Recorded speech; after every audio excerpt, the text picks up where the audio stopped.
Hello lovely patrons, welcome back to my channel and welcome to another Patreon exclusive video. Today's video was a suggestion by the lovely Yvonne Beck, so thank you Yvonne, this was a wonderful suggestion. I have previously done a video on how I self-shoot, how I take my own photos, but Yvonne suggested that I make a video about how to pose. I can't believe I didn't think of this myself, but Yvonne, thank you so much for the suggestion. I'm really pleased to be making this video for you guys and I hope the rest of you enjoy it too. So without further ado, let's get into it. What have you got if you haven't got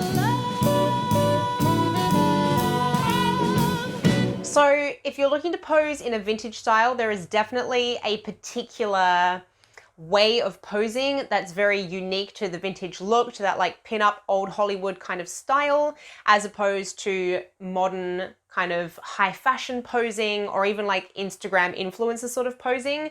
There's like this really kind of like edgy street vibe to posing at the moment on social media if you're going more mainstream, but obviously we're aiming for that classic, beautiful kind of poised, elegant look that you get in old Hollywood movie star shoots, in the film posters, in their stills, and in their natural photos, that they did with photographers as well. So I like to think of it in three different styles: old Hollywood, pin-up, and natural beauty. My main sources of inspiration come via Google searches and good old Pinterest.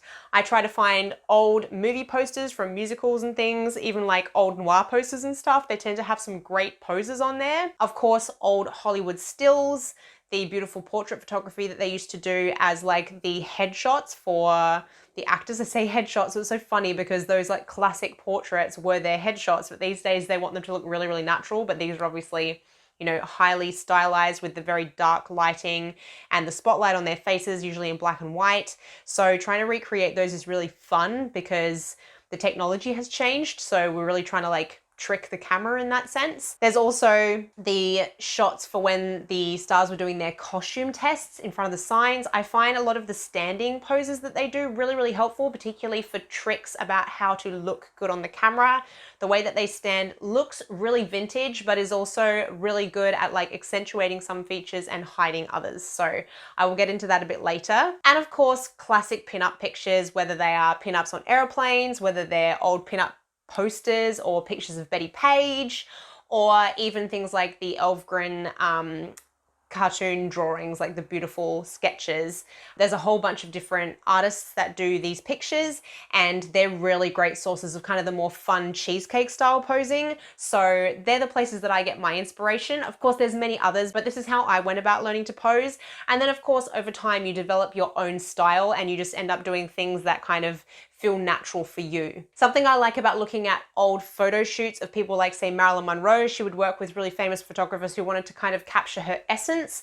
And so there's like the famous pictures of her in the red sweater or on the beach where she's looking more natural. I think these are really nice for when you want to create a vintage vibe, but you want to come across as more natural in your pictures as well, is that kind of relaxed, beautiful, natural beauty kind of essence. And then with old film posters and stills, you get a much more theatrical result. So if you want to kind of go for like a cabaret style or something that looks like you've just stepped out of a Technicolor musical, then you can use those as inspiration and you're going to have much more kind of like energy in your shots. So once you've got the kind of shapes down of how you want to pose, it is all about practice, practice, practice. I practiced in front of the mirror. This was a tip that I actually got from America's Next Top Model, and I have heard that Deadly Red, who's a really famous model in the vintage community, that she learned all of her tricks from America's Next Top Model as well. It is a really good show for teaching you what to do. They talk about practicing in a mirror quite a lot. And also these days, all of our phones have a good camera on them and they have a timer. So what I would do is set the timer to voice command, and then I would say capture, and I'd have 2 seconds to, you know, mostly you already have the pose, you say capture, but you want to make sure that your face is natural or has the expression that you want for the shot. So this is a really great way for you to practice because you're making sure that A, it looks good in real life, but obviously your eyes when you practice in a mirror are coming in at a certain level that might not represent the camera. So when you do it with your camera, you can see how you look in certain poses from different angles. This is really important because when you work with a photographer, they're going to move, and as they move, you need to know how your body is going to look best based on where they're going. So it's a bit of a play between the fact that they're moving because they see a nice angle, but you also need to know that, oh, they're going to go over there because my body looks good in this shape, but I'm going to move my legs so that my legs don't look really short in the shot, or my arm isn't facing forward and is going to look much bigger than the rest of my body, etc. Then there are a whole bunch of tricks that every good model knows. For example, how to get length in your legs. I would always say keep your leg, like the one that is pointed and out long. I like to separate my legs and make one look longer than the other for an interesting shape. Never have the leg that's out and pointed more than to the side of your body. I would even say slightly in front. So you're working anywhere from crossing your leg over the front of the other one, right round to like where you would put it if you were doing an extension in ballet. But don't go behind, because it's going to make that leg look really short, and it's going to put the focus on the straight leg, and that's going to make both your legs look really short. So you always want to create length in your shot. The other classic one is to pop one leg behind and the other one crossed over in front with your ankles crisscross, so that you can see your back leg behind and on the other side of your front leg, and cock your knee a little bit. It's a very classic, like those test shots of costumes kind of poses, or like beach shots and stuff. You will see this over and over again, and it's how far your front leg comes across and in front of your back leg, and then popping your hip. The important thing with popping your hip is you want to lift your body first, so everything is lifting up and you're feeling nice and tall, and then you pop your hip. What popping your hip does is creates length, but it also creates that beautiful S-bend in your body. So that's something you always want to aim for, and make sure you practice which one to pop, because if you pop the one that's extended, it's actually going to look really, really awkward. You want to pop the other one and it will give you that nice scoop in the side of your body, which is what you are aiming for. That gives you that real like hourglass illusion, and it is very much an illusion. The next tip is to make sure you create space with your arms, wherever it is, whether you're popping them above your body, or you're doing your hands on your hips, or you're doing something where you're touching yourself. You want to make sure that your arms create interesting shapes, and you never want to squish your arms against your body, because it makes the muscles spread out and they're going to look awkward and too big for the rest of you. You're going to look disproportionate. Anybody can look good in photos. It's just about knowing how the camera sees you and how to work with that. The next thing is to watch that chin. When you put your chin in different positions, it changes the mood of the photo. It makes a really big difference, because it makes your eyes look at the camera in different ways. For example, if my chin is up too high, it gives me this air of arrogance, right? Whereas if it's too low, I start to get the psychopath look, which can be sexy if done the right way, but if your expression doesn't match what your chin is doing, you can give the whole wrong vibe in a photo. The other thing is just sometimes if your head is up too far, which can feel like it's not, like your chin might be here, but if the camera is down low, it's gonna look like this, you know, and you're gonna have way too much neck going on, and all your features are gonna look squashed in the shot. And also knowing how far to turn your face depending on where the camera is. If the camera is straight on, it's quite easy. You want little turns, and I would say most things with your face need to be quite minute. Little tiny like 1 degree turns make quite a big difference. Like when someone says turn your head, you naturally want to do this, but no one wants a photo of your ear, right? So if they say turn your head, they just mean the tiniest bit, like 1 degree, which way or the other, or like lift your chin. It's just a tiny thing, or down. I'm not going lift my chin or drop my chin, you know. It's really, really small, and you'll practice with that. The other thing is to practice with lighting, because you'll notice it changes things. And when you know your body really well, like for example, I have quite defined lines under my eyes that can make me look like I have the biggest bags. Often happens in my videos because I'm not really concentrating on it. But when I'm modeling, I really think about how the light's going to hit my face, so I make sure I don't do things that's going to create shadow under my eyes. The next thing is to work your angles. So again, this really depends on where the photographer is, and that's something that you're going to learn on photo shoots, but practice when the camera is directly in front of you. If you're just working on Instagram shots that you're taking yourself or that your friends are taking, usually the camera is going to be straight on. So practicing in front of the mirror and practicing with your phone on a tripod on self-timer is a really great way to do this. One of the biggest things is knowing how to turn so that your waist looks nice and small.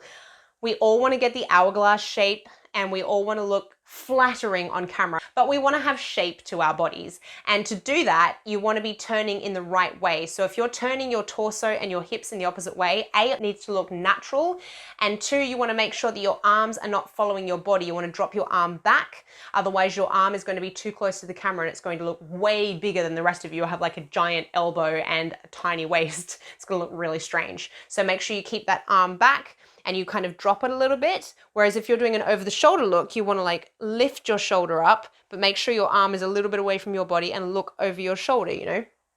All these little tricks and practice in front of the camera and in front of the mirror are going to make a really big difference, and you'll start to know how to create the right shapes and what are your best angles. Something that I notice a lot, even from people who are seasoned models and seasoned influencers who've taken a ton of photos and always look really gorgeous, is the shot will be absolutely stunning and then they didn't point their toes. And I don't know if it's just like a pet hate of mine, but for me that always sticks out as something that's like unattractive in the shot. If someone's foot is like at a weird angle or it like cuts off the line of their leg, I always notice, or it's like sickle footed where the foot like disappears backwards in the photo or comes too far forward because their ankle is like, if you do ballet, sickle footed is when your foot is like this, so you're pointing it but you're rolling the foot in. You want to always angle it as far out as it can go and point it, and it's just going to give you such a beautiful long line in the shot, and it makes particularly swimwear photos look really beautiful in the shot because it has that kind of ballet gracefulness to it. The next thing is like your energy. So every part of your body needs to have equal energy. Like there's no point being like really poised like this and then your hand is just like really dead, you know? So you want to, everything has equal energy about it, you know? This doesn't look as good as this, you know? So make sure every single muscle in your body is working equally, and always lift everything as high as you can when you pose. It's going to give you a sense of energy in the shot that will be captured through the camera, and it also stops things looking slumped. The camera picks up that instant moment of how you're really feeling, and it doesn't lie. So if you feel uncomfortable, it's going to show on the camera. So the thing is to have lift and energy, but also feel like calm and relaxed in the shot. I remember when I first started, I would feel great in my body, but I was anxious and nervous, and I would smile and then my smile would lock and I'd be like, and my lips would start to shake. So the shot would like be really stiff in my mouth. So practicing that kind of stuff so that you look really natural is something that will take time, and obviously like what you practice at home doesn't necessarily happen when you jump in front of the camera with a photographer, because you suddenly have nerves and everything's happening really quickly. So the other thing is just to start practicing with someone else shooting you. Like change up your friends and stuff so it's not always like a familiar environment before you actually move on to photographers, and maybe do something like Model Mayhem where you're working with amateurs as well, so there's not so much pressure as the time that you like pay a photographer, a professional, to do a really cool shoot and you feel really anxious because it's your first time in front of the camera with a real photographer. Maybe just try with some people that you don't feel so much pressure with. So they're my tips, guys. I hope that's helpful. This feels like quite a short video, but I think they're kind of the main things that I think of when I think of my journey in learning how to pose. And I'm still, of course, learning all the time. I still watch things like America's Next Top Model, and even RuPaul's Drag Race has some really, really great tips in it as well. And just watching some of my favorite people for new inspiration. And then, as I say, just practice and start to develop your own style. The biggest thing about being in front of the camera is that whatever you do it with certainty and confidence, and try to relax and have fun, because the more natural you feel in front of the camera, the more natural you're going to look on camera. And that is really the most important part. Even if you're doing like a really theatrical or staged pose that you would never do in real life, if you look like you just spontaneously got snapped having fun and you happen to be in that pose, it's going to look way better than if you're kind of like, I'm striking a pose, like, I don't know. That's really, really important. So yeah. I hope you liked the video, guys. Let me know if you want more content like this or something more specific about this topic. Chuck it in the comments down below. Otherwise, I will see you in the Discord chat and in the next video. Bye.